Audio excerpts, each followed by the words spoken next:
Bismillahirrahmanirrahim. Assalamualaikum warahmatullahi wabarakatuh. Perkenalkan, saya Alfian Fahri dari kelas AK 303. Saya akan mempresentasikan mengenai analisis Sostek untuk brand Poco. Mengapa saya memilih brand Poco ini?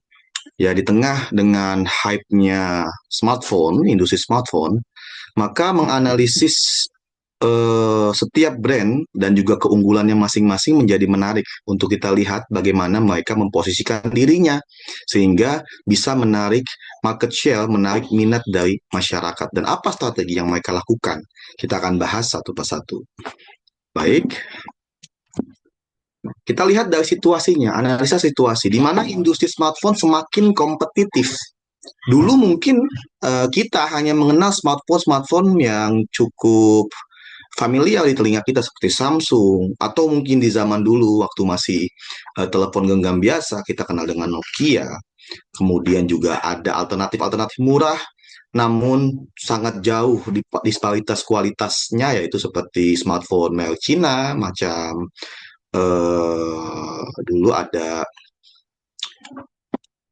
Mito ya dan lain sebagainya. Namun di era sekarang smartphone sudah semakin maju. Masyarakat ya sudah memahami betul bagaimana cara memilih smartphone yang sesuai dengan apa yang mereka inginkan. Nah, menariknya, Poco hadir mengikuti cara main dari kakaknya yaitu Xiaomi, di mana Xiaomi mengedepankan kualitas berbanding dengan harga yaitu price to performance dibandingkan dengan advertising yang berlebihan. Ya, mungkin tidak seperti Oppo, tidak seperti Vivo yang advertisingnya cukup gila-gilaan dalam promosi, iklan, ya, kemudian juga booth-booth yang ada di pinggir jalan dan lain sebagainya. Berbeda dengan Poco dan juga Xiaomi. Poco cara mereka dalam memasarkan produknya dengan membuat community base, di mana target utama Poco adalah Gen Z dan milenial yang memiliki hype yang tinggi terhadap teknologi dan juga gamers dan juga bermain game. Maka dengan mengandalkan komunitas ini, komunitas Poco sangat aktif dalam berbagi bagaimana cara memaksimalkan handphonenya, memilih handphone terbaik untuk menjadi gamers yang hebat. Di mana kompetitor utama bagi Poco adalah Realme, Samsung Series ya dan juga Infinix. Mungkin juga bisa kita kenal dengan Oppo ya, Vivo dan lain sebagainya. Nah, yang menarik adalah secara objektif mereka hanya menargetkan market share yang realistis dengan cara yang mereka lakukan. Mereka menargetkan awareness, yaitu kesadaran dari market ya atas produknya itu sekitar 30% kenaikan. Kemudian engagement media sosial juga diharapkan meningkat 25%. Traffic online juga diharapkan meningkat 20% hingga pertumbuhan penjualan yang bertumbuh sebesar 15%. Nah, bagaimana strateginya? Tentu strategi ini disesuaikan dengan segmentasi pasar. Segmentasi dari Poco adalah Gen Z, millennials, dan juga gamers, khususnya gamers. Karena memang Poco memangkas sebagian besar ya part-part yang tidak terlalu dibutuhkan oleh gamers. Misalnya secara kamera tidak terlalu baik, ya, secara kualitas audio tidak spesial itu. Namun mereka mengedepankan poin penting yaitu tentang performance. Mereka menggunakan chipset terbaru, mereka menggunakan uh, ROM ya, random memory yang lebih baru seperti UFS. Kemudian juga mereka menggunakan cooler dalam handphonenya sehingga lebih adem. Ya, itu membuat performance-nya tinggi dan inilah dibutuhkan oleh para gamers. Maka target mereka adalah pengguna smartphone dengan performa tinggi namun harga terjangkau. Ya, positioning mereka jelas yaitu handphone-handphone yang value for money, high performance, best value.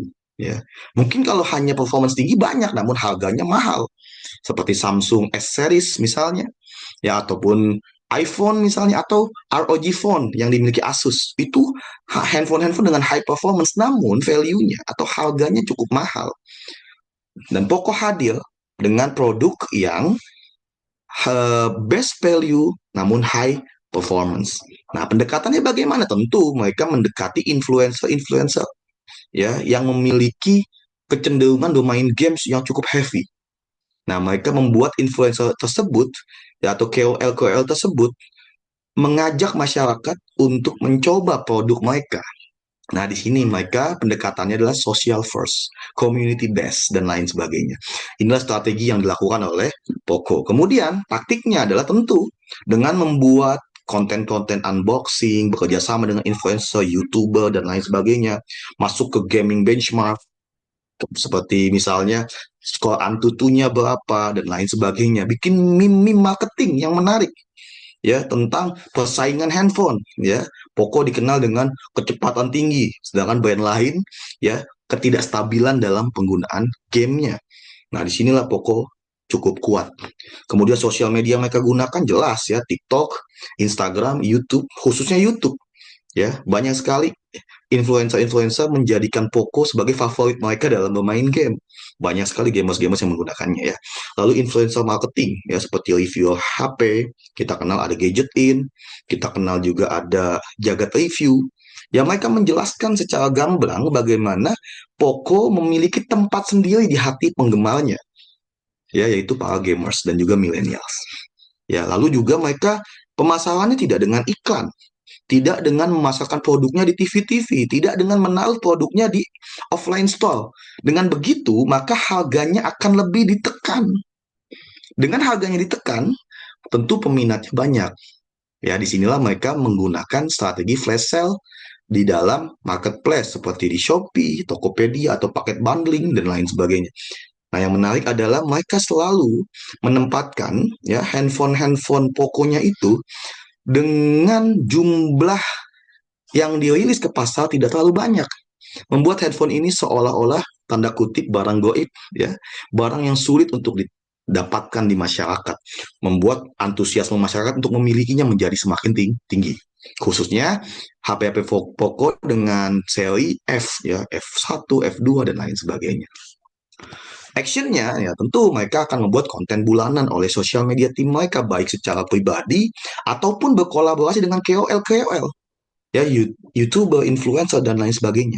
Dan tentu optimasi marketplace harian, lalu juga merilis produknya dengan kuota terbatas itu menjadi strategi atau aksi yang mereka lakukan agar produknya itu semakin dicari di pasaran. Tentu launchingnya juga sangat menarik, membuat HP mereka seolah adalah HP terbaik yang akan digunakan untuk bermain game. Nah, lalu tentu kontrolnya adalah KPI mereka berupa awareness, kesadaran masyarakat akan produknya itu handphone Poco, dan ini cukup tinggi saat ini. Engagementnya juga, traffic, tentunya ujungnya adalah sales atau penjualannya meningkat. Tools yang digunakan adalah Google Analytics, TikTok Insight, ya, Seller Center, YouTube. YouTuber dilihat bagaimana SEO nama handphone game yang dikeluarkan lalu munculnya Poco itu menjadi salah satu alat kontrol daripada Poco. Dan juga tentu monitoring komunitas dan sentimen analisis dengan melihat bagaimana community-community yang dibuat oleh Poco, khususnya misalnya di Facebook dan lain sebagainya, tetap hidup, tetap aktif dalam berdiskusi dan juga uh, berdialog tentang penggunaan handphone Poco dalam dunia games mereka.